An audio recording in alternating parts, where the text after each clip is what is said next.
Isang masigasig na pagbati sa inyo mga kapwa ko horror fanatic. At sa inyo rin po Sir Neb at sa lahat ng bumubuo ng Pinoy Creepypasta. Lahat naman siguro tayo ay may kanya-kanyang nakakatakot na karanasan. Sa mga tulad nating naniniwala sa kababalaghan, tanggap natin yung naranasan natin.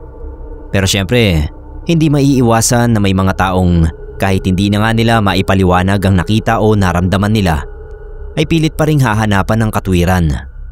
Pero ayos lang po yun. Kailangan nating irespeto kung ano ang pinaniniwalaan ng iba.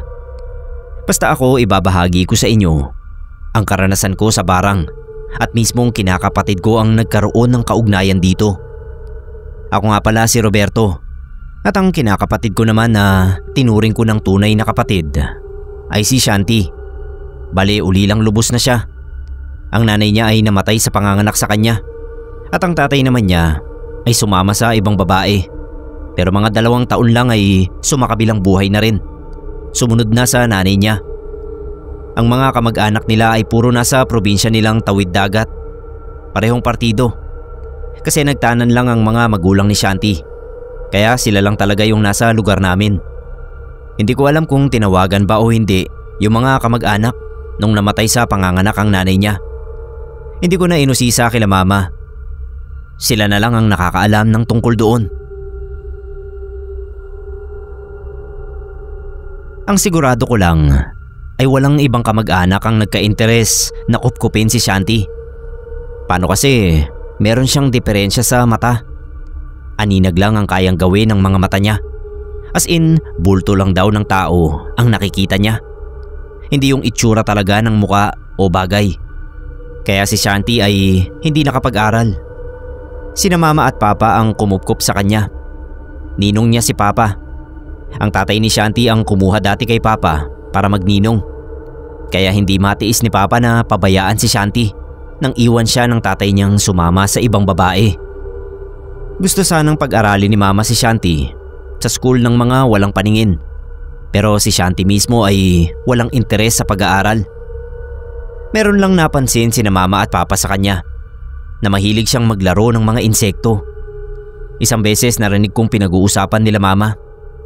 7 taon pa lang si Shanti nun at ako naman ay 12. Sabi ni mama, kakaiba raw ang pagkahilig ni Shanti sa mga insekto.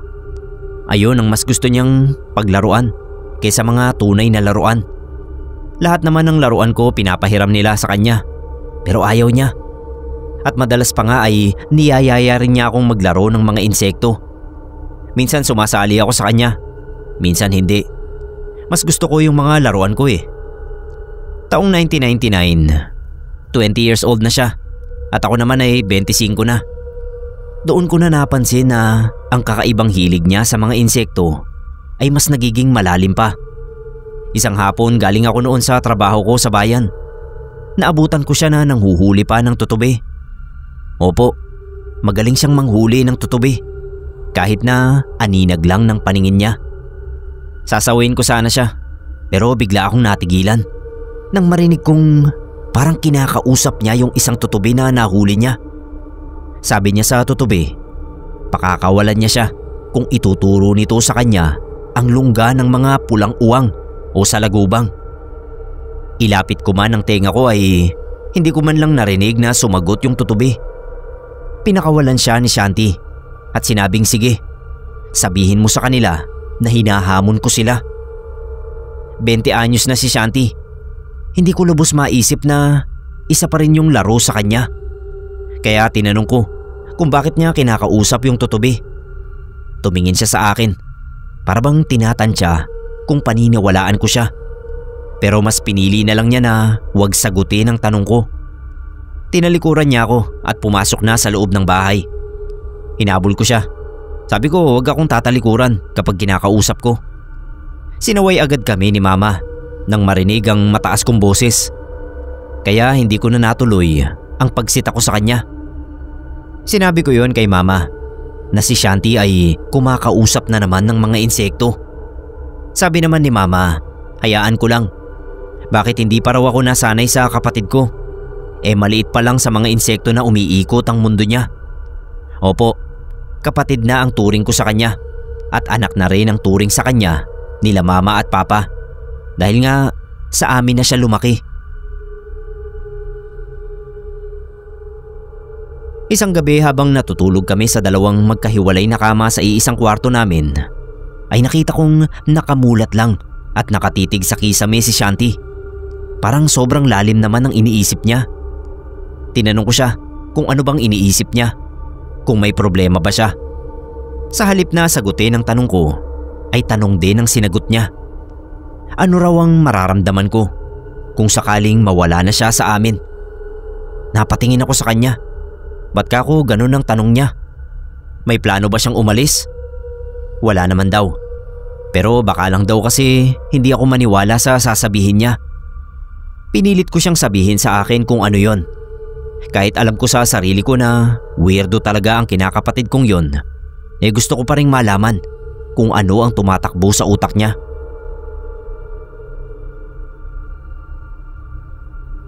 Huminga muna siya ng malalim. Sabi niya, sinasama raw siya ng mga kaibigan niyang insekto sa malayong lugar. Huwag ko na raw itanong kung saan dahil hindi rin niya alam. Wala siyang ideya. Basta inaaya lang daw siya na sumama sa kanila.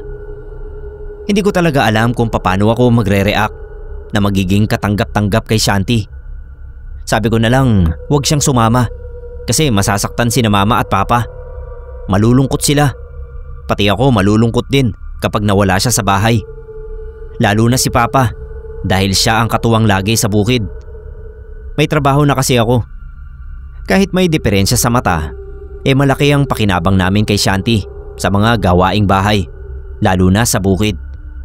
Pero naisip ko rin siyang tanungin kung gusto ba niyang sumama sa mga insektong yon. Hindi agad siya sumagot. Parang nag-iisip siya. Mga ilang segundo yung pinalipas niya bago siya tumingin sa akin at sinagot ang tanong ko. Sabi niya gusto niya. Gustong gusto niya. Pero tulad nga raw ng sinabi ko kanina, iniisip din niya sina mama at papa. Pero mas inaalala daw niya si mama kaysa kay papa. May sakit kasi sa puso si mama. Baka raw atakihin kapag nalamang iiwan na niya kami at sasama na siya sa mga kaibigan niyang insekto. Sinigundahan ko agad siya. Sabi ko oo, tama ka. Siguradong dadamdamin ni mama at baka nga atakihin pa siya sa puso kapag ginawa niya yon. Kaya wag na wag niyang gagawin. Sa oras na may mangyari ka ako kay mama, hindi ko rin siya mapapatawad. At si papa, hindi ko alam kung anong pwedeng magawa sa kanya. Kasi kako, alam naman niya na bahagi na siya ng pamilya namin. Matagal na kaming magkapatid sa turing at matagal na rin niyang magulang ang mga magulang ko. Isang pamilya na kami, kaya kailangan lagi naming isaalang-alang ang bawat isa. Tumango-tango siya. Mukhang sinang-ayunan naman niya ang sinabi ko. Sige raw, sasabihin na lang daw niya sa mga kaibigan niyang insekto na hindi niya kami pwedeng iwan. Tapos tumalikod na siya ng higa. Ako naman ang hindi makatulog. Yung tipong pinalitan ko siya sa pagkatulala niya sa kisame kanina. Kasi iniisip kong mabuti yung sinabi niya. Kung totoo ba talaga o sadyang weirdo lang siya. O baka gawa-gawa lang niya yon sa isip niya. Alam niyo yon? Baka dahil sa kalagayan niya kaya nagkaroon siya ng konting kakulangan sa isip. Nabuo yung tungkol sa mga insekto niyang kaibigan dahil naghahanap siya ng kaibigan. Ako kasi mula pa man noong maliliit pa kami, may mga kaibigan na akong matatawag. Bukod pa yung mga kaklase ko dati at mga kasamahan ko sa trabaho ngayon. Samantalang siya ay kami lang na pamilya niya ang nakakausap at nakakasalamuha niya. Pero hindi naman namin siya pinigilan Sadyang ayaw niyang makihalubilo sa mga tao. Alangan namang pilitin namin siya. Tinignan ko uli si Shanti na nakatalikod ng higa. Sa kabilang banda, naaawa ako sa kanya. Pilit ko na lang sinasaksak sa utak ko na kahit papano maswerte pa rin naman siya na naging pamilya niya kami. Dahil totoo na mahal namin siya bilang miyembro talaga ng pamilya namin. Kinaumagahan paggising ko, wala na sa higaan niya si Shanti. Naabutan ko si mama na nakapamintana. Mukhang malungkot. Sabi niya maaga raw nagpunta sa bukid sina Shanti at papa. Nagtaka ako kung ba't ganoon kaaga. Hindi pa nga masyadong nakakasikat yung araw. Dati naman ay mga alas 8 na sila nagpupunta ron. Pero nung araw na yon, mag-aalas 6 pa lang. Tinanong ko na rin kung ba't ganoon ang mukha niya. Ang sabi ni Mama, napepeste raw kasi yung mga pananim namin. Tapos bumuntong hininga siya. Bukod sa palay ay may mga pananim din kaming mga gulay na sila mismo ni Papa ang nagdi-deliver sa palengke. Kita ko na parang balisa si Mama. Bakit baka ako? Paanong napepeste? Paliwanag niya, ang hinala raw ni Papa ay hindi natural na peste, kundi sinadyang pestehin ng mga pananim namin. May naglagay doon ng mga ulang at uod. Inisip ko kung sino naman ang gagawa sa amin nun. Nag-iisip din daw siya. Sabi niya kasi alam naman nila Papa na hindi maiiwasan na may maiinggit sa amin dahil sa magandang tubo ng mga pananim namin. Pero mahirap magbintang ng walang ebidensya. Sabi ko sige, wag na kako silang mag-alala at mag-iimbestiga ako sa gabi. Tutal naman ay wala akong pasok ng 3 araw. Wala kasing materyales sa pabrika, kaya magpapahinga ako.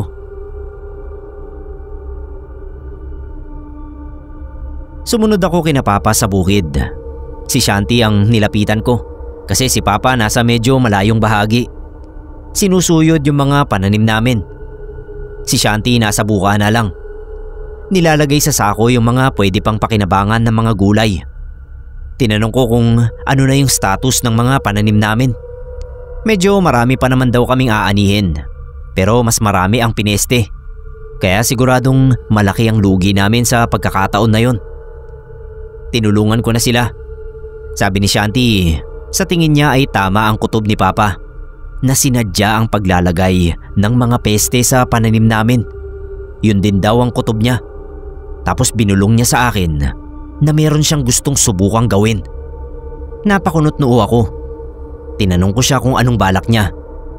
Tumingin muna siya sa direksyon ni Papa bago binulong sa akin na susubukan niyang utusan ang mga kaibigan niyang insekto para alamin kung sino ang may kagagawa ng pangyayaring yon sa mga pananim namin. Nagduda ako. Makakaintindi ba talaga ang mga insektong kaibigan niya para mautusan niya? Magtiwala lang daw ako. Sa tingin ko, napanatag na sa akin si Shanti na naniniwala talaga ako sa kanya. Kasi hindi ko kinukontra at lalong hindi ko siya pinagtawanan sa mga pagbubunyag niya sa akin tungkol sa mga insekto. Kaya pinagpatuloy ko lang ang pagsakay ko sa mga sinasabi niya. Nung gabing yon, nasa sala sina Mama at Papa. Nagkakape. Halata sa pag-uusap nila yung bigat ng problemang dinadala nila. Kaya hindi ko maiwasan na mag-alala para sa kanila. Mahal na mahal nila ang mga pananim namin. Kaya kapag ganyang napepeste ay iniinda talaga nila. Pinag-uusapan nila yung posibleng dahilan at kung sino ang pwedeng gumawa nun. Sa tagal na kasi ni Papa sa bukid ay kabisado na niya kung paano mapeste ng natural at yung sinasabi na sinalbahi lang. Bata pa siya, magbubukid na siya. Si Shanti naman nakatambay sa labas. Dahil nga sa diferensya sa mata, kaya matalas ang pakiramdam niya. Naramdaman agad niya na nasa likuran lang niya ako at nagmamasid. Ano raw ang iniisip ko? Sinabi ko sa kanya ang totoo. Na iniisip ko kung mauutusan ba talaga niya ang mga kaibigan niyang insekto sa paglutas ng problema namin. Sabi niya mamaya raw, kapag tulog na sila Mama at Papa at pati din ako. Kapag wala na raw makakagambala sa kanya. Maaga pa naman ang gabi. Inaya ko na lang siya na maglakad-lakad muna kami sa taniman at baka may mahuli kami roon na may kinalaman sa pamemeste ng mga pananim namin. Nagpaalam din ako kina Mama at Papa. Ayaw nga sana nilang pasamahin si Shanti kasi gabi na. Pero sabi ko naman huwag silang mag-alala. Mas malinaw pa ang mga mata ni Shanti sa akin kapag gabi. Biro ko lang yon. Ang ibig kong sabihin ay yung pakiramdam ni Shanti. Umalis kaming dala ang flashlight at 2x2.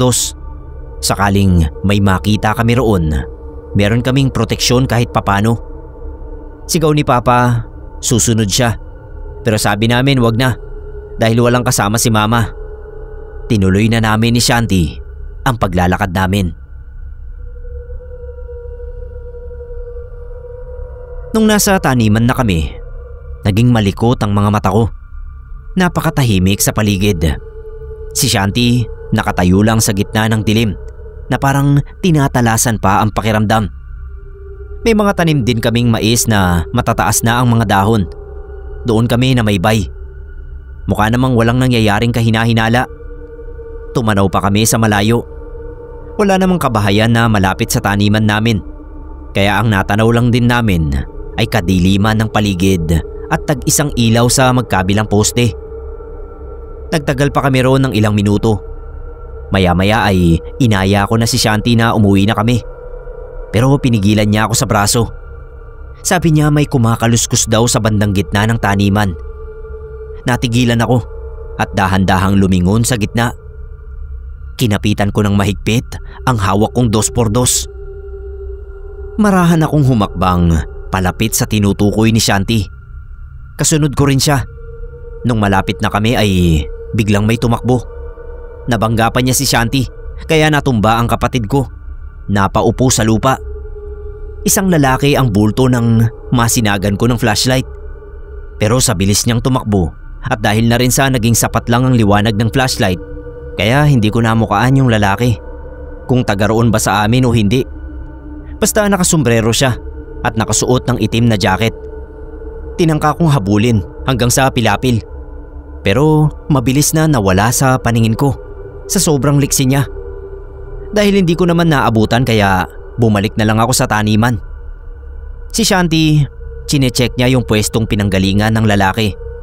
Kinakapa niya yung mga pananim namin at meron nga siyang nakapang mga insekto. Sobrang liliit, mas maliit pa sa mga uod. Hindi namin alam kung anong klaseng mga pameste yun. Kinuha namin ang mga yon. Namulot kami ng plastik sa basurang nakatambak at doon namin nilagay. Tapos ay pinakita namin kina mama at papa nung makauwi na kami. Habang sinusuri ni papa yung maliit na insektong inuwi namin, may nakita akong insekto na umaligid muna kay Shanti bago lumipad sa tabi ng tenga niya. Hindi niya binugaw, hinayaan lang niya. Para bang may sinasabi sa kanya yung insekto na pinakikinggan niyang mabuti. Nakatingin lang ako, hindi kay papa na chinecheck yung insektong dala namin, kundi kay Shanti. Siya yung inoobserbahan ko. Maya-maya ay nagulat ako. Tumabi si Shanti kay papa at sinabing alam na niya kung anong uri ng insekto yon. Tapos tinabig niya yung kamay ni papa. Delikado raw ang insektong yon. Napatingin sa kanya si papa. Tinanong siya kung paano niya nalaman. Basta raw, alam niya. May lason daw ang mga insekto. Hindi sana maniniwala si papa. Pero napansin ni mama na namumula ang mga kamay niya. Kaya dali-dali niyang pinapunta si papa sa lababo para maghugas ng kamay. Sinabon ni papa ng maigi yung kamay niya. Binanlawan at saka pinunasan ng malinis na bimpo na iniabot ni mama. Tapos naglagay din ng alkohol. Si Shanti naman ay sinindihan sa labas ang mga insekto at nang masunog ay tinabunan ng lupa. Nung masigurong nakabaon na, ay tsaka siya uli pumasok sa loob ng bahay. Inoobserbahan ko pa rin ang mga kilos niya. Matapos ang pagkataranta nila, ay tsaka nila kinausap uli si Shanti tungkol sa mga insekto. Napilitan ng kapatid ko na sabihin sa kanila na may insektong nagbulong sa kanya tungkol doon. Nagkatinginan sila mama at papa. Para bang sinasabi ng mga mukha nila na mahirap paniwalaan ang sinasabi ng kapatid ko. Para matulungan si Shanti, ay sinabi ko na lang kina mama na bukas na namin pag-usapan. Magpahinga na lang muna kami. Umokay naman sila. Pumasok na sila papa sa kwarto nila. Ako naman siniguro ko na nakasara lahat ng mga bintana at pinto. Si Shanti pumasok na rin sa kwarto namin. Nung makahiga na kami, tinanong ko siya kung okay ba siya. Okay lang naman daw. Hindi ako nakatiis na itanong din kung ang nagsabi ba sa kanya ay yung insekto na umaaligid sa kanya kanina at dumikit sa tenga niya. Tinignan niya ako at nagulat na nakita ko raw pala yun. Pero tama raw ako. Yun nga. Magtatanong pa sana ako pero bigla siyang nagsabi na inaantok na siya. Tapos noon, tumalikod na siya ng higa sa akin. Pag ganon, alam ko na hindi na siya makikipag-usap. Kaya natulog na lang din ako.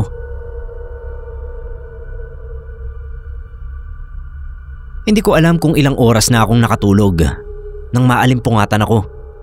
Nakita kong wala si Shanti sa higaan niya. Tinignan ko yung oras sa relo ko. 2:00 na pala ng madaling araw. Bumangon ako. Sinilip ko siya na nasa labas. Nakaupo sa huling baitang ng hagdanan namin, doon sa labas ng bahay. Nanlaki yung mga mata ko nung makita kong may isang pulutong ng mga insekto ang nasa harapan ni Shanti. Hindi ko naman siya naririnig na nagsasalita. Pero yung mga insekto, umuugong sila na parang mga lamok. Yung itsura ay parang mga uwang. Napalunok ako at nagtatayuan talaga yung mga balahibo ko sa mga sandaling yon. Hindi ko siya inistorbo. Basta nanatili lang akong nakasilip sa bintana at mga ilang saglit lang ay nag-alisan na rin yung mga insekto. Siguro naramdaman na rin ako ni Shanti pero hindi na lang niya ako pinansin. Nauna na akong bumalik sa silid namin. Pagkagising ko, hindi ko na naman naabutan sina Papa at Shanti.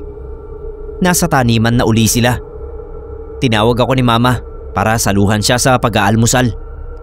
Sabi niya, nireport na raw ni Papa sa samahan ng mga magbubukid at sa barangay na rin ang tungkol sa pamemeste sa taniman namin. Sinabi na rin yung nangyari sa amin kagabi, yung nakita kong lalaki na tumakbo. Nakakapagtaka kasi, bukid lang talaga namin ang pinipeste ng magkakasunod na araw na yon. Tapos napadako na ang usapan namin tungkol kay Shanti. Ano raw ba sa tingin ko yung sinasabi ni Shanti na binulungan siya ng insekto? Napangiti na lang ako. Sabi ko para namang hindi niya kilala ang anak-anakan niya. Maliit pa lang may kinakausap ng mga insekto yon. Hayaan na lang kako namin sa paniniwala niyang ganoon.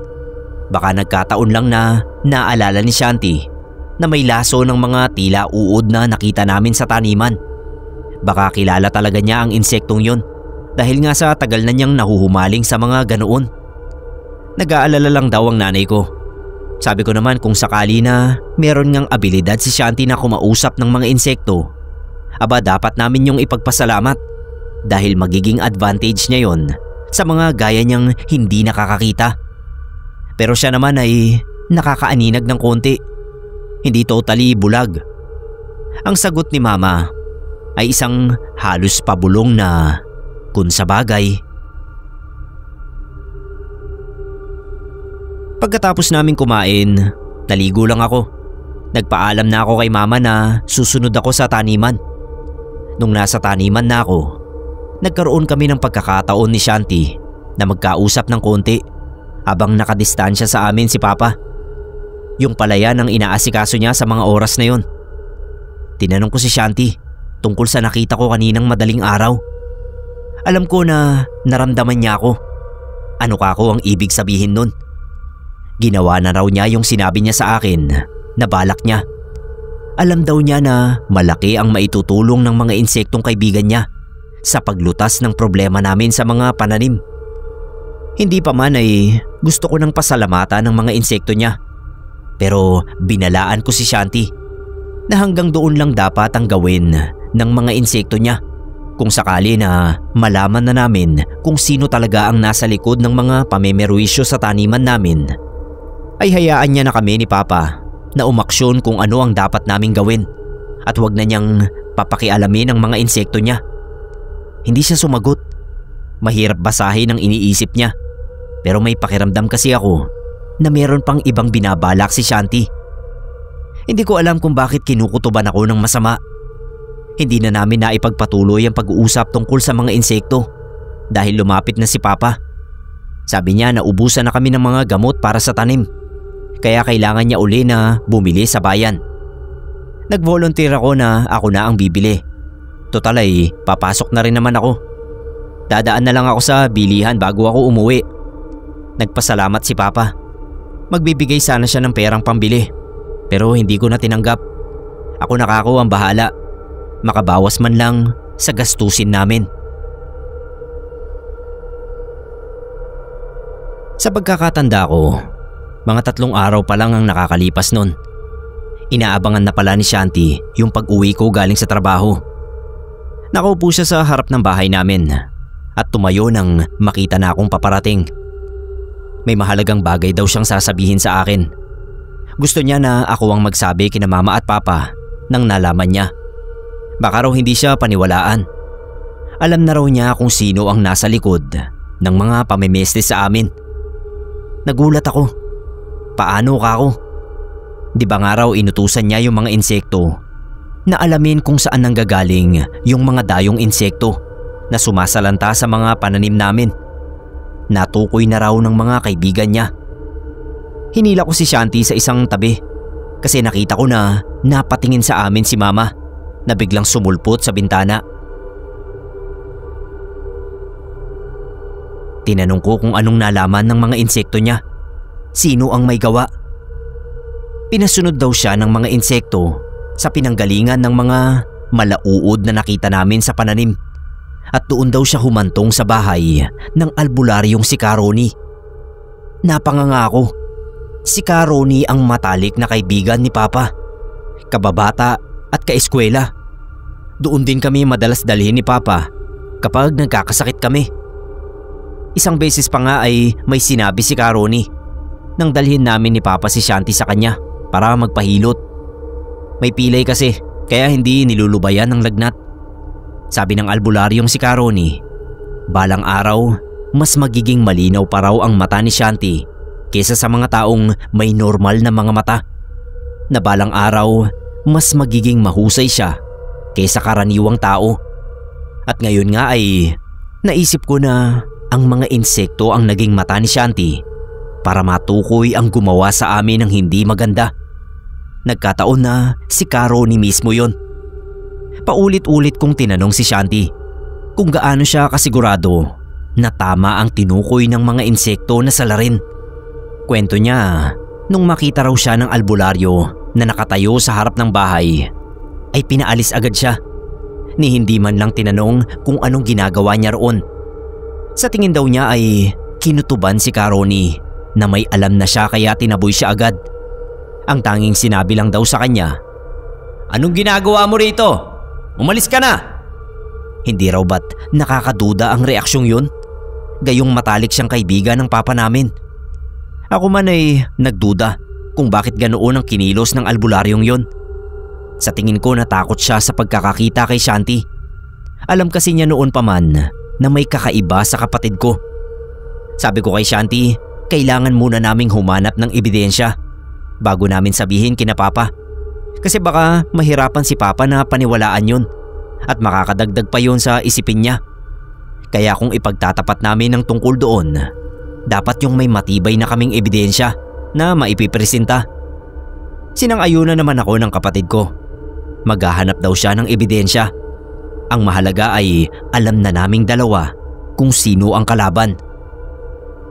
Nung sumunod na araw, papasok na ako sa trabaho. Nadaanan ko sina Papa at Shanti sa bukid namin. Si Papa kausap niya si Karoni at tungkol pa talaga sa mga peste ang pinag-uusapan nila.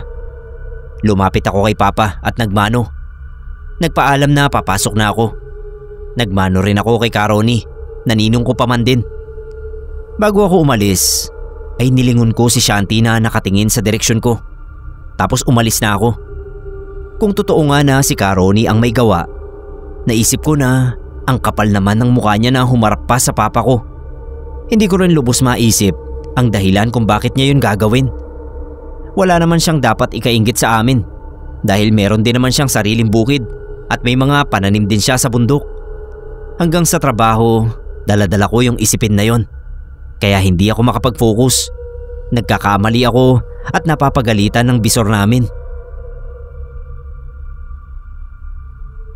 May naisip na paraan si Shanti. Sinabi niya sa akin habang nakahiga na kami nung gabi. Sabi niya pepestihin din niya ang mga pananim ni Karoni. Napabalikwas ako ng bangon. Bakit niya kako gagawin yun? Basta raw, magtiwala lang daw ako na mapapalabas niya ang katotohanan sa bibig mismo ng albularyo. Kahit hindi ko alam ang detalye sa plano niya, ay pinigilan ko pa rin siya. Sabi ko baka naman sa iniisip niya ay siya ang mapahamak o isa sa miyembro ng pamilya namin o kaming lahat. Kaya wag na kako niyang ituloy o kaya ay pag-isipan niya munang mabuti. Mahirap na magpadalos-dalos. Pagkasabi ko noon ay tinalikuran na naman ako ni Shanti. Kinabukasan bago ako pumasok ay sinabihan ko uli siya na mag-ingat sa mga gagawin niya. Kung ikapapahamak ng pamilya namin ang pinaplano niya ay siya ang mananagot sa akin. Hindi siya kumibo. Kinabukasan uli, wala akong pasok. Sabado yun. Nagising ako sa narinig kong ingay mula sa labas. Bumangon ako agad at tinignan kung anong nangyayari. Si Caroni, nasa harap ng bahay namin, kausap sina mama at papa. Si Shanti naman nasa pintuan lang at nakatayo. Mataas ang boses ni Caroni. Sabi niya alam daw niya na walang ibang gagawa ng pamimeste sa taniman niya kundi si Shanti. Tapos tinanong siya ni papa kung paano niya nasabi yun. Ang sagot ba naman ay dahil daw may mga kaibigang insekto ang kapatid ko. Sagot ni papa, ano naman daw kung may kaibigang mga insekto? Porke raw ba ganon ay peperwisyuhin na ang mga pananim niya? Tsaka ano naman daw ang magiging dahilan ni Shanti para gawin yun? Samantalang napakaganda ng samahan nila bilang magkumpare. Kaya maganda rin ang pakikitungo naming lahat sa kanya at tinuturing din siya ni Shanti na pangalawang ama. Natigilan si Caroni. Siguro bigla siyang napaisip kung ano nga ba ang pwedeng maging dahilan ni Shanti bukod sa may mga kaibigan nitong insekto. Dagdag pa ni papa, maliban na lang daw kung may alam si Caroni na dahilan ni Shanti para magalit sa kanya at magawa ang pananalbahing yun. Baka raw kasi may nagawa siya kay Shanti na hindi maganda. O baka naman daw iniisip din ni Caroni na si Shanti rin ang nameste sa sarili naming mga pananim. Para bang nasukol si Caroni ng mga tanong ni papa. Kaya humingi siya ng dispensa at nagpaalam na. Nagmamadaling umalis. Tsaka pa lang kami lumapit ni Shanti kina papa. Sabi ko, hindi kaya may kinalaman ng ninong ko sa mga pangyayari sa pananim namin? Kaya ngayong ang pananim naman niya ang nasalanta ng mga peste, ay kami agad ang naisip niyang gumawa. Partikular si Shanti, na naisip siguro niyang ginagamit namin para gantihan siya. Napabuntong hininga ng malalim si papa habang tinatanaw pa ang direksyong dinaanan ng matalik niyang kaibigan. Sabi niya, wag naman daw sana dahil baka makalimutan niya ang mga pinagsamahan nila. Nung pumasok na sa loob ng bahay namin sina mama at papa, patalikod na rin si Shanti nang pigilan ko siya sa balikat. Sabi ko mag-usap muna kami. Yun baka ako ang balak niya? Nangyari ba ang inaasahan niyang mangyari? Sabi ni Shanti, hindi niya malinaw na nakita ang reaksyon ng mukha ni Caroni dahil nga sa diferensya ng mga mata niya. Pero base sa timbre ng boses nito, ay ramdam na ramdam daw niya ang galit, kaba at ang pagkabalisa. Kaya mas malamang na ngayon ang paniniwala niya na si Caroni nga ang nasa likod ng nangyaring pamiminsala sa mga pananim namin. Sabi pa ni Shanti, sayang araw at hindi siya nakakakita ng maayos. Gusto pa naman daw sana niyang makita kung paano siya titignan ni Caroni. Tsak na hindi raw makakatingin yun sa kanya ng diretsyo dahil alam niya sa sarili na may ginawa siyang hindi maganda sa pamilya na nagtitiwala sa kanya. Tinanong ko si Shanti kung ano na ang susunod niyang plano. Sabi niya malakas ang kutob niya na may gagawin pa uli ang albularyo na hindi maganda. Kaya padadalhan na niya ng babala. Uunahan na niya. Ano ka kung babala yun? Sagot niya ay mga patay na insekto. Naalarma ako. Paano niya gagawin yun? Uutusan na naman niya yung mga kaibigan niyang insekto? Tumango siya. Kumontra na naman ako. Sabi ko baka kung saan pa humantong ang mga binabalak niya. Kapag ginawa niya ang ganoong klaseng babala, baka maging mitsa lang yun ng mas malaki pang gulo. Sabi ni Shanti, gagawin niya yon para manahimik na si Karoni sa lihim na panggugulo sa amin. Medyo tinamaan nga ako sa sunod na sinabi ng kapatid ko na kung natatakot daw ako na gumawa ng hakbang para sa pamilya namin, siya raw ay hindi. Kahit anong mangyari, gagawa siya ng paraan para maprotektahan ang pamilyang tumanggap sa kanya sa kabila ng kalagayan niya. Ako naman ang natahimik. Kakapigil ko pala sa kanya ay nagmukha akong duwag. Hindi sinabi sa akin ni Shanti ng sumunod na araw kung nagawa na ba niya ang plano niyang pagbibigay ng babala kay Karoni. Hindi ko rin naman kasi natanong dahil naging busy ako sa trabaho. Sunod-sunod ang naging overtime ko. Hindi namin inaasahan ang isang masamang pangyayari nung gabing yon. Magpapahinga na sana ako dahil pagod talaga ako nang biglang may lalaking sumisigaw sa labas. Kilala namin siya. Taga roon din sa baryo namin. Kinakalampag niya yung pinto namin kaya nagising kaming lahat. Hinihingal pa siya nang sabihin na nasusunog daw ang palayan namin at yung iba pa naming pananim. Tumakbo agad sina mama at papa kasama ng lalaki. Sumunod kami ni Shanti. Nagdala pa kami ng tag-2 balde ng tubig sa pag-asa na maisasalba pa namin ang mga pananim. Pero pagdating namin doon ay halos nangalahati na yung nasunog. May mga ibang tao rin na tumulong para maapula ang apoy. Dinig ko sabi ng lalaki, binuhusan daw ng gas ang mga pananim bago sinilaban. Nakita pa raw niya na ang lalaking nakajacket ng itim at nakasombrero ang gumawa. Kaya tumakbo sila ng tatay niya para lapitan. Mabilis din daw na nakatakbo yung lalaking salarin palayo at mabilis na nga ring gumapang ang apoy sa mga pananim. Naalala ko tuloy yung lalaking nakita ko rin nang bisitahin namin ni Shanti ang taniman isang gabi. Yung naglagay ng mga peste sa taniman namin. Yun din yun. Ganun na lang ang panlulumo nila papa at mama dahil sa nangyari. Hindi raw ba talaga kami lulubayan ng kung sino mang tao na yun na nasa likod ng pamimerwisyo sa amin? Awang-awa ako sa kanila. Sabi ko kay Shanti, ayan na ang ganti sa ginawa niyang pagbibigay ng babala. Sa halip na matakot sa babala niya, ay parang na-trigger pa ang galit ng albularyong yon. Ano na kako ngayon ang susunod niyang hakbang? Hindi sumagot si Shanti. Nag-iisip na naman yata ng malalim. Hindi pa rin doon natapos ang problema namin. Nagsisimula pa lang pala. Isang hapon pag uwi ko galing trabaho, ay sinalubong ako ni mama. Humahangos siya at sinabing nawawala si Shanti. Nagulat ako. Paano ka akong mawawala? Sabi ni mama maghapon na niyang hindi nakikita. Kanina raw kasing umaga ay umuwi galing sa bukid si papa dahil sumama ang pakiramdam niya. Kaya naiwan si Shanti para mag-asikaso ng mga bago naming pananim na bigay ng samahan. Inaantay daw niya na umuwi sa pananghalian. Pero hindi na raw umuwi ang kapatid ko. Naisip niya baka hindi na malaya ng oras sa dami ng kailangang gawin dahil nga sa naperwisyo naming bukid. Kaya dinalhan na lang daw niya ng pagkain doon.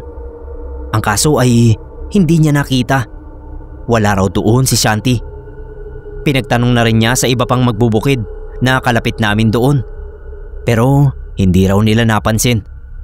Naglakad-lakad na rin daw sila papa kahit masama nga yung pakiramdam ni papa. Kaso hindi pa rin nila nakita si Shanti. Hindi na ako nag-aksaya ng oras. Binaba ko yung bag ko at sabi ko kay mama, ako na ang bahalang maghanap kay Shanti. Umiiyak si mama. Nakiusap siya sa akin na sana maiuwi ko si Shanti. Tumango na lang ako at umalis na. Baka abutan ako ng gabi sa paghahanap kaya nagdala ko ng flashlight at itak bilang proteksyon. Puno ako ng kaba at pag-aalala habang binabagtas ko yung bawat daanan sa bukid. Ang bawat sulok na posibleng puntahan ni Shanti. Kilala ko yung kapatid ko. Hindi siya nawawala sa loob ng maghapon. Bukid at bahay lang talaga ang puntahan niya. Sa palayan at sa taniman ng mga gulay ay hindi siya nagtatagal nang hindi kasama si papa. Kaya hindi ko maiwasang mag-isip at matakot na baka may nangyari na sa kanya. Nagdasal ako at umasa na sana ay okay lang siya. Tulad ng inaasahan ko, ay inabot nga ako ng gabi sa paghahanap kay Shanti. Hanggang sa dalhin ako ng mga paa ko sa gubat. Doon ako nagpatuloy ng paghahanap at sabi ko sa sarili ko, kapag hindi ko pa rin siya nakita ron, ay uuwi muna ako at bukas na lang uli maghahanap kung sakali na hindi pa rin siya umuwi ng bahay ngayong gabi. Malapit na ako sa dulo at masukal na bahagi ng gubat nang makita ko sa di kalayuan yung nakalabas na mga paa mula sa tumpok ng mga kalas na halaman. Hindi ako pwedeng magkamali. Tsinelas ni Shanti yun. Kaya patakbo akong lumapit doon. Nabigla talaga ako sa nakita ko. Si Shanti, padapang nakahandusay sa lupa. Duguan at walang malay. Napasigaw ako at nang itihaya ko siya ay nagtayuan ang mga balahibo ko nang makita kong may nakatarak sa mga mata niya. Dalawang matulis na bagay na parabang mga sanga ng kahoy na maliliit at maninipis. Parang sadyang tinusok sa magkabilang mata niya. Pinulsuhan ko siya. Humihinga pa naman kaya nagmadali na ako sa pagkilos. Nangangalog yung mga tuhod ko at nanginginig yung mga kamay ko habang binubuhat ko siya. Mabuti na lang at naagapan pa sa ospital ang kapatid ko. Napasugod doon sina mama at papa. Pareho silang hindi makapaniwala sa sinapit ni Shanti. Napahugulgol talaga si mama habang kami naman ni papa ay nag-uusap sa kung paano ko natagpuan sa gubat ang kapatid ko. Wala kaming ideya kung paano nangyari yon at kung sino ang may gawa. Ang naglalaro sa isip ko ay ang ninong kong albularyo. May kutob akong may malaking lihim na galit siya sa pamilya namin. Kung ano at bakit ay hindi ko pa alam. Hindi pa rin kasi namin makausap si Shanti dahil mula nang madala siya sa ospital ay hindi pa siya nakakapagsalita. Tapos mas malamang pa rin na tulog siya kaysa gising. Pero sinabihan naman kami ng doktor na stable na ang lagay niya. Wala na raw kaming dapat na ipag-alala. Hihintayin na lang daw na magising uli si Shanti at makarecover. Gusto sana nila mama na maoperahan ang mata ni Shanti. Pero sabi ng doktor, hindi pa pwede. Kung bakit hindi pwede ay hindi ko na inalam ang detalye. Kina mama naman pinaliwanag ng doktor yon. Basta ako nakasuporta lang sa mga pasya nila. Sunod-sunod ang dagok sa amin nun. Mula sa mga pamimeste sa taniman, pagkasunog ng mga pananim namin at yung nangyari kay Shanti. Pinilit ko na lang na hindi makaramdam ng panghihina kasi alam ko na sa panahong yun, higit na kailangan ng mga magulang ko ang lakas ko para may masandalan sila. Hanggang sa makauwi na kami sa bahay ay nanatiling tikom pa rin ang bibig ni Shanti. Tuwing wala akong pasok sa trabaho, ako yung nagpapakain sa kanya kasi hindi pa rin siya nakaka-recover sa nangyari sa kanya. Nakatulala pa rin siya. Siguro trauma. Lalo na at yung manipis niyang pag-aninag ay tuluyang naagaw ng dilim dahil sa pangyayaring yon. Tuluyan na siyang hindi nakakita. Habang sinusubuan ko ng kanin ay kinausap ko si Shanti. Sabi ko okay lang na hindi muna siya magkwento ng kung ano ba talaga ang nangyari sa kanya. Pero kung handa na siyang sabihin ay huwag siyang mag-aalinlangan na magsabi sa akin. Kahit kako paminsan-minsan ay kumukontra ako sa mga plano at ideya niya. Hindi ibig sabihin noon ay kalaban na niya ako. Kakampi pa rin niya ako mula sa simula kahit anong mangyari. Kaya lang naman ako kumukontra ay dahil nag-aalala ako sa kahahantungan. Gaya ng nangyari sa kanya ngayon. Sabi ko pa kay Shanti, sana sa huli ay maparusahan ang gumawa sa kanya nun. Akala ko nga hindi pa rin siya magsasalita. Pero matapos ko siyang pakainin, nagulat ako na tinawag niya ako. At nagulat din ako sa sinabi niya na hindi niya alam kung sino ang may gawa sa kanya nun. Hindi niya baka ako naaninag man lang? Yung boses, wala ba siyang narinig? Paano siya napunta sa gubat?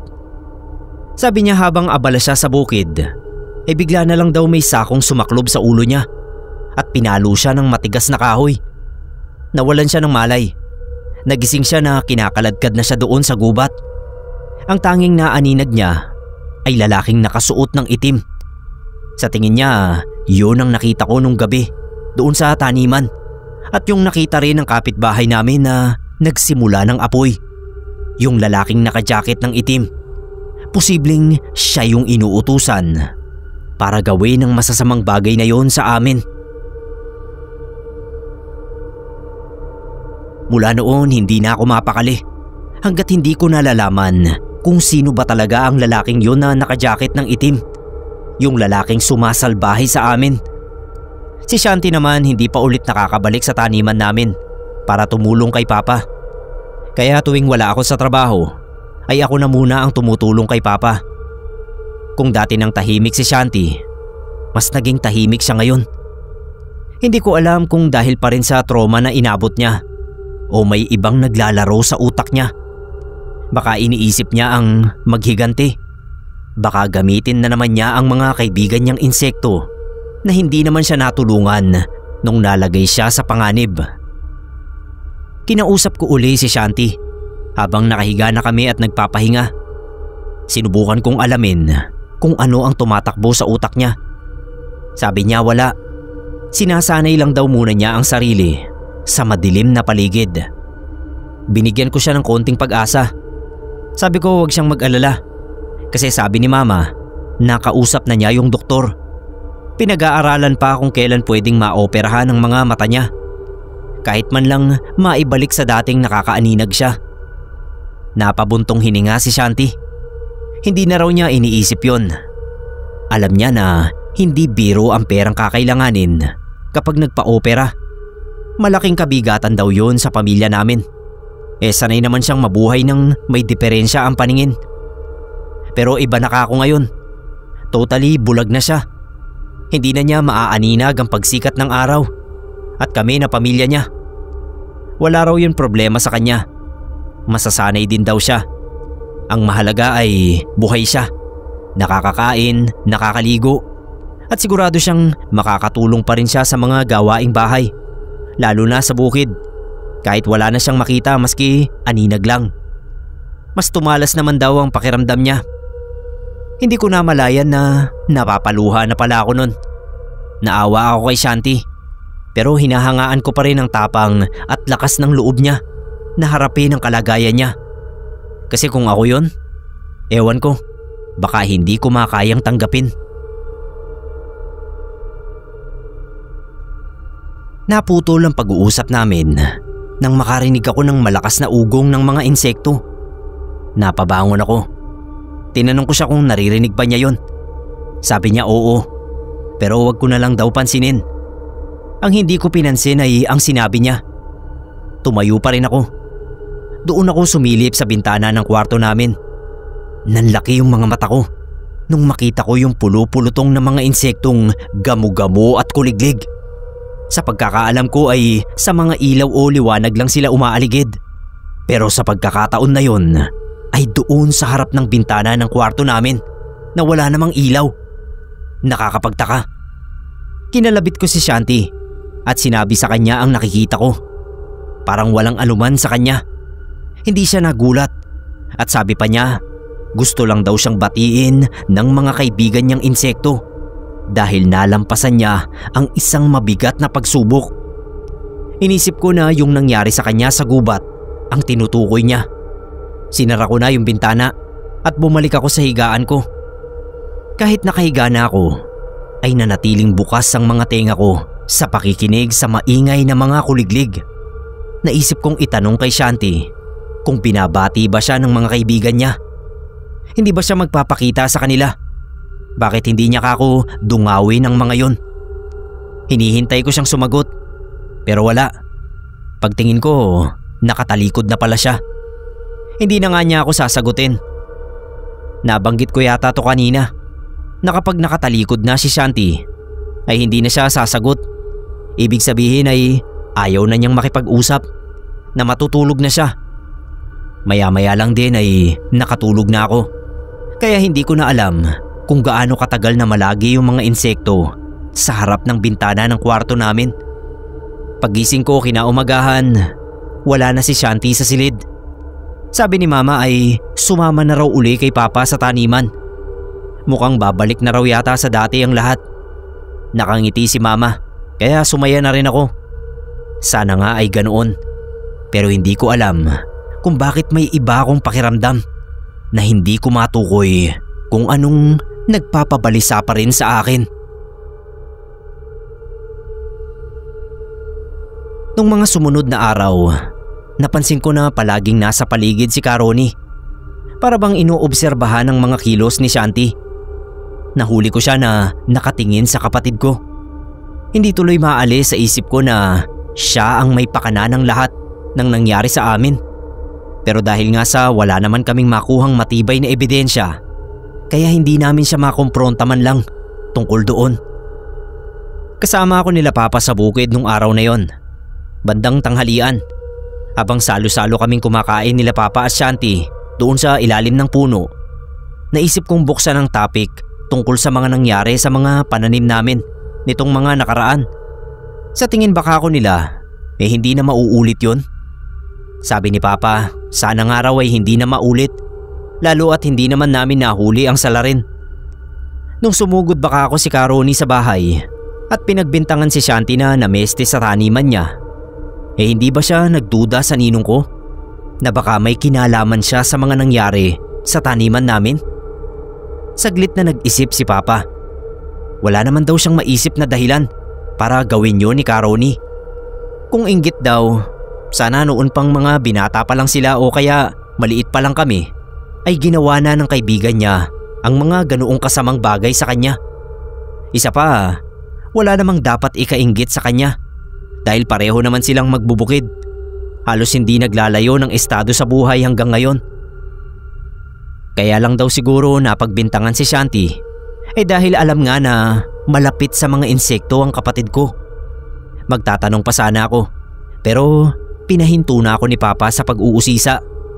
Paulit-ulit na lang daw kami, habang si Shanti ay nananahimik lang sa pagkain at hindi nakikisali sa usapan. Sabi ni Papa, ayaw na niyang pag-usapan ng mga nangyaring yon. Ang gusto na lang daw niya ay magpatuloy kami sa unti-unting pagbangon.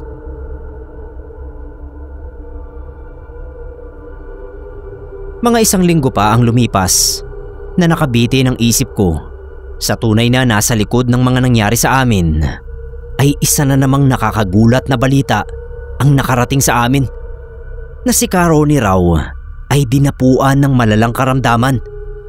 Hindi raw makatayo. Wala pa naman siyang kasama sa bahay. Hiwalay kasi sa asawa yon. Bale, pinupuntahan na lang siya paminsan-minsan ng mga kamag-anak niya sa kabilang baryo. Minsan naman siya yung dumadalaw doon. Hindi natiis ni Papa na hindi puntahan ang matalik niyang kaibigan dahil nga sa kalagayan nito. Kahit pa sa tingin ko ay meron din siyang konting pagdududa. Wala akong pasok noon sa trabaho kaya sumama ako. Nadatnan namin si Caroni sa nakakaawang kalagayan. May dala kaming pagkain. Naupo si Papa sa gilid ng papag. Ako naman nakatayo lang sa malapit sa pintuan. Kinamusta niya si Caroni kung anong nararamdaman. Anito, nananakit ang buo niyang katawan na parang may nanunusok na mga insekto sa loob. Napakunot-noo si Papa. Hindi raw ba't albularyo siya? Bakit hindi niya gamutin ang sarili niya? Sinagot naman ni Caroni, ginawa na niya. Pero albularyo lang daw siya at hindi siya Diyos. Ang nangyayari raw sa kanya ngayon ay pinahintulutan ng Diyos kaya wala siyang magagawa. Nung una ang usapan nila ay puro lang sa kalagayan ni Ninong. Pero bago kami umalis ni Papa ay may binanggit siya sa amin. Sabi niya mag-ingat daw kami kay Shanti kasi habang tumatagal ay mas lumalala siya. Nagkatinginan kami ni Papa. Ako yung nagtanong kung anong ibig niyang sabihin.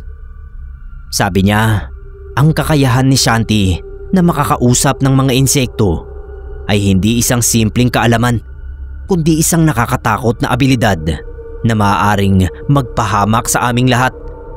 Huwag daw kaming magagalit. Sa tingin niya ay si Shanti ang bumabarang sa kanya. Doon na nagalit si Papa. Sa kabila raw ba ng lahat ng kabutihang pinakita namin sa kanya ay Ganun pa ang sasabihin niya kay Shanti? Pinalampas na raw namin ang pagsugod niya noon sa bahay para ibintang kay Shanti ang pamimeste sa mga pananim niya. Tapos heto at nagbibintang na naman siya. Giniit ni Papa na hindi mambabarang ang kapatid ko. Maaaring may kakaibang mundo siya pero hindi siya mambabarang. Mataas na ang tono ng boses ni Papa nun, kaya inaya ko na siyang lumabas sa bahay ng albularyo. Sumasagot pa rin kasi si Caroni. Narinig ko pang sinabi niya na malalaman din namin ang totoo. Pag uwi sa bahay ay naupo si Papa at nagpatimpla ng kape kay Mama. Tapos ay pinag-usapan nila ang nangyari sa pagbisita namin kay Caroni.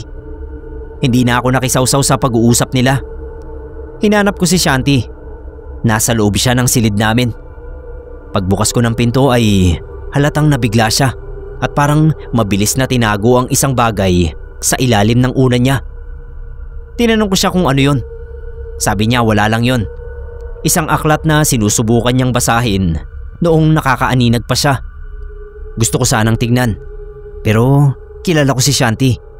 Pag ayaw niya, ayaw niya. Kung pipilitin ko siya na ipakita sa akin yun, ay siguradong ikagagalit niya. Sa kagustuhan kong malaman kung ano ang tinatago niyang yun sa akin, kinabukasan nung nasa bukid na sila ni Papa, ay tsaka ko hinanap kung saan niya nilagay yung sinasabi niyang aklat. Wala na sa ilalim ng unan niya. Nahirapan pa nga akong hanapin yun. Kung saan-saan ko na hinalughog, nasa ilalim lang pala ng papag ko. Hindi ko alam kung bakit niya ron nilagay. Bakit hindi sa ilalim ng papag niya? Naisip ko para nga naman hindi ko makita dahil hindi ko iisipin na doon niya yun ilalagay. At tama nga siya, hindi ko agad naisip yun. Pero sa wakas ay nakita ko rin. Napakunot ako ng noo nang mabuklat ko yung aklat. Kulay itim pero iilan lang ang pahina. Mahigit 10 lang yata. Basta sobrang nipis. At ang mga nakasulat doon ay hindi mga letra kundi mga simbolo ng mga insekto. Nagtaka ako kung saan niya yun nakuha at saan niya yun ginagamit o gagamitin. Bigla ko tuloy naaalala yung sinabi ni Caroni na mambabarang daw si Shanti. Kinabahan ako sa isiping yun. Kaming dalawa lang ni Mama ang nasa bahay, kaya gustong-gusto ko na sanang sabihin sa kanya ang tungkol doon. Pero inaalala ko rin yung sakit niya sa puso. Ayokong maapektuhan siya ng bagay na yon. Kaya nagpasya ako na kausapin na lang muna si Shanti. Para hindi marinig nila Mama at Papa ang magiging pag-uusap namin, ay inaya ko si Shanti sa gubat. Sabi ko samahan niya akong manguha ng mga halamang gamot. Gusto kasing maglaga ni Mama. Gagawing siya. Sumama naman siya sa akin. Nung nasa gubat na kami, ay huminto ako sa paglalakad. Kinuha ko sa likurang damit ko yung itim na aklat at nilagay ko sa mga kamay niya. Tinanong ko siya kung ano ang ibig sabihin nun. Hindi agad siya sumagot. Tapos nang sumagot naman siya, ay hindi para sa tanong ko. Hindi ko raw dapat pinakialaman ang gamit niya. Wag na kako kaming magpaligoy-ligoy. Sagutin na lang niya ang tanong ko. Direkta ko nang tinanong kung may kinalaman ba ang aklat na yun sa pambabarang. Kung mambabarang na ba siya ngayon. Tatalikuran na naman niya ako, pero maagap ko siyang hinawakan sa braso. Mataas ang boses ko nang sabihan ko siyang sagutin niya ang tanong ko. Palagi niya akong tinatalikuran ng higa kapag ayaw na niyang makipag-usap. Pero hindi ka ako sa pagkakataon na yon dahil kailangan kong malaman ang sagot. Huminga siya ng malalim.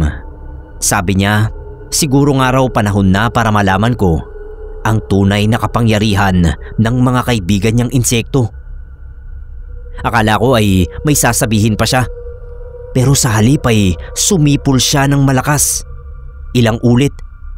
Napalinga ako sa paligid nang makarinig ako ng ugong ng mga insekto. Nung una ay mahina lang. Palakas ng palakas. Hanggang sa takpan ko na yung mga tenga ko. Nakakabingi kasi. Kasabay noon ay bigla ring nagsulputan ang pulo-pulutong na mga insekto mula sa iba't ibang panig ng gubat. Sabi ni Shanti habang kinakapa ang nasa pahina ng libro. Sa pamamagitan daw nun ay nagawa niyang magpasunod ng mga insekto. Bigay daw yun sa kanya ng lola namin, ang nanay ni Papa. Kinabahan ako kasi ang lola naming yun ay sinasabing isa raw mambabarang nung araw. Kung binigay niya pala ang aklat na yun kay Shanti dati pa, ibig sabihin dati pa palang pinag-aaralan ni Shanti yun. Kaya naging mahusay siya sa pagkilatis ng mga insekto. Ayon pa kay Shanti, napansin ng lola ko ang pagkagiliw niya sa mga insekto. Kaya binigay sa kanya ang aklat nung 12 anyos pa lang siya.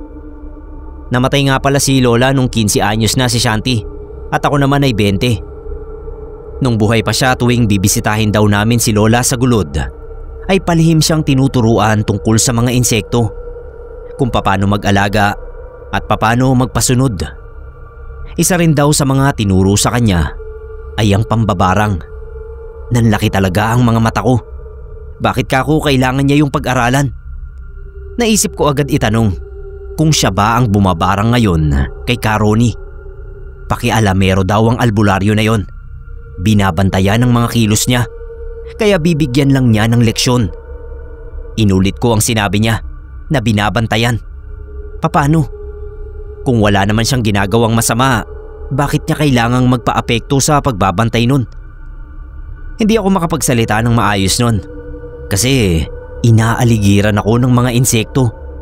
Panay ang paspas ko, kaya sabi ko paalisin niya yung mga insekto niya para makapag-usap kami ng maayos. Pero hindi pa rin niya pinaalis. Nakiusap ako sa kanya na kung ano man ang ginagawa niya ngayon na alam niyang hindi tama, ay itigil na niya. Alang-alang kina Mama at Papa. Sabi niya hindi na siya makakahinto kasi nakapasa na raw siya sa pagsubok. Ano ba kung pagsubok yun? Yung nabuhay siya sa kabila ng mga tinamo niyang pagpapahirap sa kanya nung nakaitim na jacket? Hindi raw. Siya raw ang gumawa noon sa sarili niya. Sinaktan niya ang sarili niya at tinusok niya ang sarili niyang mga mata dahil yun ang utos sa kanya ng mga insekto. At dahil nagawa na niya at nalampasan yun, kaya mas maraming insekto na raw ngayon ang makokontrol niya. Hindi na lang ang mga kaibigan niya, kundi ang lahat ng mga insekto sa lugar na yon. Parang sasabog ang utak ko sa mga inamin ng kapatid ko. Sa takot ko sa mga nalaman at sa dumarami pang mga insekto sa paligid, ay ako na ang kusang umalis. Iniwan ko siya sa gubat para kasing hindi na si Shanti ang kaharap at kausap ko. Parang bigla siyang naging nakakatakot na estranghero sa paningin ko. Hindi muna ako umuwi. Dumiretso ako sa bahay ni Karoni. Ang bungad na tanong agad niya sa akin ay kung alam ko na raw ba ang totoo. Hinila ko yung upuan at naupo ako sa tabi niya. Sabi ko kahit sa sarili ko ay hindi ko maipaliwanag ang mga nakita at nalaman ko kung paano pasunurin ni Shanti ang mga insektong yon. Sabihin na kako niya ang lahat ng nalalaman niya tungkol sa kapatid ko dahil gulong-gulo na ako. Ani Karoni, dapat ko raw ibukas ang isip ko at lawakan ng pangunawa sa mga sasabihin niya kung gusto ko talagang malaman ang totoo. Tumangu-tangu ako. Bata pa raw kami ay hindi naman nakaila sa kanya ang pagkahilig ni Shanti sa mga insekto. Madalas pa nga ay pinagkakatuan nila yon ni Papa hanggang sa nakita na niyang parang nakikipag-away na si Shanti sa mga yon. Kinakausap, kinakalaro at kinakaaway. Normal sana sa isang bata, kahit pa sa isang batang may diferensya sa paningin tulad ni Shanti. Ang hindi raw normal ay nang masaksihan niya kung paano ginamit ni Shanti ang mga insekto laban sa isang batang nambuli sa kanya. Inutusan niya ang mga insekto at napasunod naman niya. Kaya pinagkakagat ng mga insekto ang batang bully. Doon niya natiyak na si Shanti ay hindi pangkaraniwang bata. Nung lumaki na si Shanti, doon na niya nakita ang isa ring malaking pagbabago sa pagkatao nito. At may kinalaman daw yun sa mga nangyari sa pananim namin. Kinagulat ko yun. ano kako ang kaugnayan ni Shanti roon?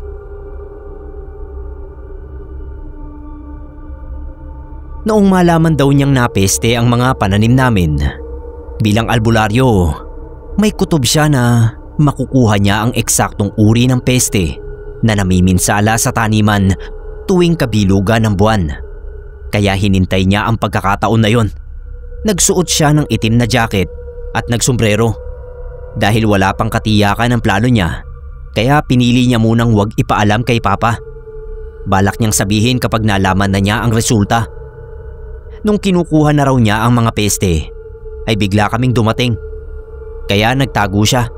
Sunod ay tumakbo. Naalala ko na nga ang gabing yon nang makita namin siya. Ibig sabihin ang mga pesting yun ay hindi talaga siya ang naglagay. Sunod naman niyang sinabi ay ang muli niyang pagbalik sa taniman namin. Nung makita niya yung kapal ng mga pesting umaararo doon, balak niyang silaban. Pero sa bahagi lang na yun, nang may makakita sa kanya ay nabitawan niya ang posporo at nalaglag ito sa hindi dapat kalagyan na siyang naging mitsa ng malaking apoy sa taniman. Natakot siyang aminin ang bagay na yon kay Papa. Paano naman yung ginawa niyang pambubugbog at pagpapahirap sa kapatid ko? Yung pagtusok niya sa mga mata. Todo tanggi si Karoni sa bagay na yon. Hindi niya raw yun ginawa. Gusto ko lang sanang hulihin ang albularyo. Pero ang sinabi niya ay tumutugma sa sinabi ni Shanti na siya mismo ang gumawa nun sa sarili niya bilang pagtanggap sa hamon ng mga kaibigan niyang insekto. Naisip kong itanong kung anong natuklasan niya sa mga peste sa pananim namin. Tumingin siya sa akin at pinagpatuloy ang pagsisiwalat ng katotohanan kahit hirap siyang magsalita na ang mga peste raw na yun ay hindi karaniwan. Sa halip ay likha ng isang mambabarang at ang tanging mambabarang na nasa isip niyang makakagawa nun ay walang iba kundi si Shanti. Lihim daw niyang kinausap si Shanti tungkol doon pero nagalit daw ang kapatid ko at binalaan siya. Nagpatuloy pa rin siya sa pag-iimbestiga kaya pineste rin ni Shanti maging ang taniman niya. Nang sugurin nga raw niya sa amin ay wala siyang maisagot sa Papa ko dahil sa paninimbang niya kay Shanti at kay Papa na matalik niyang kaibigan. Nagulat na lang siya nang padalhan siya ni Shanti ng mga patay na insekto. Ang malaking tanong na binato ko sa albularyo ay kung bakit yun gagawin ng kapatid ko sa pamilya namin. Sa tingin daw niya, si Shanti ay may ibang mundo. Maaaring dahil sa kapansanan niya. Gusto niyang mapatunayan sa sarili na kaya niyang maging mas higit na kapaki-pakinabang sa pamilya namin. Siya mismo ang gumawa ng problema at gusto niyang makita namin na kaya niyang lutasin yun nang hindi namin nalalaman na siya rin ang dahilan ng problema. Gusto niyang maging bayani sa paningin namin sa paraan na siya lang ang nakakaintindi. Nasa puko ang ulo ko. Alam kong weird ang kapatid ko. Alam ko na may mga gawi siyang hindi namin naiintindihan tulad ng pagkausap niya sa mga insekto. Pero hindi ko alam na wala pala talaga kaming alam sa tunay niyang pagkatao, sa iba pa niyang pagkatao.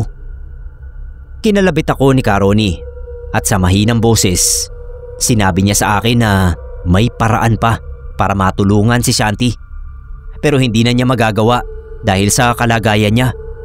Kaya ako na lang daw ang gumawa. Ano baka akong paraan yun? May pinakuha siya sa akin sa loob ng malaking kahon niya. Isang langis na nang amuyin ko ay sobrang nakakasulasok ang amoy. Kailangan ko raw yun ipahid sa mga mata ni Shanti, pati sa tenga. Tapos sunugin ko ang mga gamit niya sa pambabarang. Kailangan ko rin daw dasalin ng orasyon sa loob ng 1 linggo, tuwing alas 6 ng gabi at alas 3 ng madaling araw. Nang sa gayon ay maputol ang ugnayan ni Shanti sa mga insekto. 1 palya lang daw ay hindi na yun e-epekto. Halimbawa, sumala ako sa oras ng pagbasa ng orasyon. 1 maliit na pagkakamali ay mababaliwala ang prosesong natapos ko na. Tinanong ko si Karoni kung paano siya. Gagaling ba siya kapag nagawa ko ng mapigilan si Shanti sa pagiging mambabarang? Hindi sinagot ni Karoni ang tanong ko. Basta ang sinabi lang niya, kapag hindi ako nagtagumpay sa pinagagawa niya sa akin, ay magpapatuloy si Shanti sa pagpapalakas ng kapangyarihan niya at posibleng maging pinakamahusay na mambabarang sa hinaharap. Pinag-isipan kong mabuti kung sasabihin ko ba kina mama at papa ang mga nalaman ko tungkol kay Shanti at lalo na yung nangyari sa gubat sa pagitan namin ng kapatid ko. Naisip kong kakailanganin ko ng tulong pero si papa lang ang sinabihan ko. Iniwasan ko kasi na maapektuhan si mama. Baka bigla siyang atakihin sa puso. Hindi gaya ni papa na alam kong mas matibay ang loob. Nabigla si papa. Inaasahan ko na yon. Pero nakiusap ako sa kanya na ang gagawin namin ay para sa ikabubuti ni Shanti. Kaya sana ay magtulungan kaming dalawa. Sumang-ayon naman si papa sa akin. Bili ng ninong kong albularyo.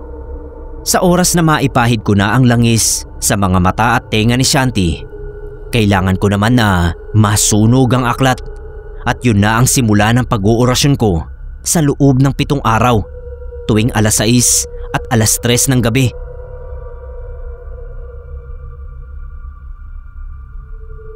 Nung gabing yun, hindi ako mapalagay dahil yun na ang gabi na balak kong gawin ang kailangan kong gawin na pagpuputol ng pakikipag-ugnayan ng mga insekto sa kapatid ko. Hinintay ko na mapahimbing ang tulog niya. Naging malaking hamon yun sa akin dahil ang mga insekto ay naririnig kong umuugong na naman sa paligid. Parang nararamdaman nila ang balak ko kaya mukhang nagbabantay sila. Pero hindi ako nagpatinag. Nanaig sa akin ang kagustuhan kong mapigilan si Shanti sa pagiging mambabarang niya. Kaya nang sa tingin ko ay malalim na ang tulog niya, nagmamadali kong kinuha ang langis sa ilalim ng unan ko. Mabilis kong pinahira ng 2 nakapikit na mga mata ni Shanti at pati yung 2 tenga niya. Hindi nagising si Shanti pero sa labas ng bintana nakita ko yung anino ng sandamakmak na mga insektong nagtatangkang pumasok sa loob ng silid namin. Kaya napaatras ako. Naglipat-lipat ang tingin ko sa kapatid ko at sa nagkukumpulang mga insekto sa labas. Kinikilabutan talaga ako sa mga sandaling yun. Sigurado ako na kapag nakahanap sila ng malulusotang butas para makapasok, ay aatakihin nila ako. Kaya yumuko na lang ako at nagdasal ng taimtim. Paulit-ulit ang dasal ko na sana mawala na ang mga insektong yun na may sa demonyo at umaalipin sa kapatid ko. Ilang saglit pa at pahina ng pahina ang pag-ugong ng mga insekto hanggang sa tuluyang mawala. Pag-angat ng ulo ko, nakita kong nagising na si Shanti at kinakapa ang langis sa mga mata niya. Dali-dali akong nahiga at nagtalukbong. Hinintay ko na tanungin niya ako pero hindi siya nagtanong. Kinaumagahan, sinadya kong magpatanghali ng gising dahil alam kong kailangan ko nang madispatcha ang aklat na ginagamit niya. Hinintay ko na makaalis na sila ni Papa papuntang bukid. Sabi pa ni Mama natutuwa siya kasi kahit ganoon ang kalagayan ni Shanti ay iniisa-isa raw ang pagpuksa sa mga insekto na nakikita pa rin sa taniman namin. Hindi ko na pinansin ang mga papuri ni Mama kay Shanti. Nakafocus ako sa misyon ko. Hinanap ko agad ang aklat pero kahit sa ang sulok ng silid ay hindi ko na matagpuan. Ewan kung bakit bigla kong naisip si Karoni. Nagmamadali akong pumunta sa bahay niya. Tama nga ang hinala ko. Nandoon si Shanti at wala sa taniman. Hawak ni Shanti ang aklat habang nakatayo sa harap ng ninong kong albularyo na sa mga sandaling yun ay nahihirapan sa paghinga. Nagpuputukan ng mga bukol at naglalabasa ng mga insekto sa katawan niya. Tumingin siya sa akin at sa aklat na para bang sinesenyasan akong kunin yun at gawin ko na ang dapat gawin doon. Inagaw ko yung aklat kay Shanti pero nahawakan niya ng mahigpit kaya nag-agawan pa kami. Natumba kaming pareho sa lupang sahig ng bahay ni Karoni. Nagtagumpay akong makuha yon at agad na sinindihan ng dala kong lighter. Nung tupukin yun ng apoy, ay kumuyo ang palad ng kapatid ko. Nilapitan ko siya at niyakap. Sabi ko magsisimula uli kami nang wala na ang mga insektong yon. Pero si Caroni, matapos niyang masaksihan ng tagumpay ko, ay pumikit na ang mga mata niya at tuluyang na maalam. Sinikap ko na matapos ang orasyon na bilin ni Caroni. Tinulungan ako ni Papa, habang si Shanti nung mga panahon na yon ay nawalan na naman ng kibo. Natapos naman namin ni Papa. Nung mga sumunod na araw, nagpiknik kaming pamilya. Kahit paunti-unti ay kinakausap na kami ni Shanti. Pero binabantayan pa rin namin ang kilos niya. Madalas ko siyang nahuhuli na hinahabol ng tingin ng mga insektong lumilipad sa paligid. Pero hindi ko na siya nakikitang nakikipag-usap sa mga yon. Sinikap namin na maging mata niya sa dilim para hindi na uli siya maligaw ng landas. Sa ngayon ay maayos na ang kapatid ko. Mabuti na lang talaga at hindi siya tuluyang nilamon ng kakaibang kakayahan niya bilang isang mambabarang.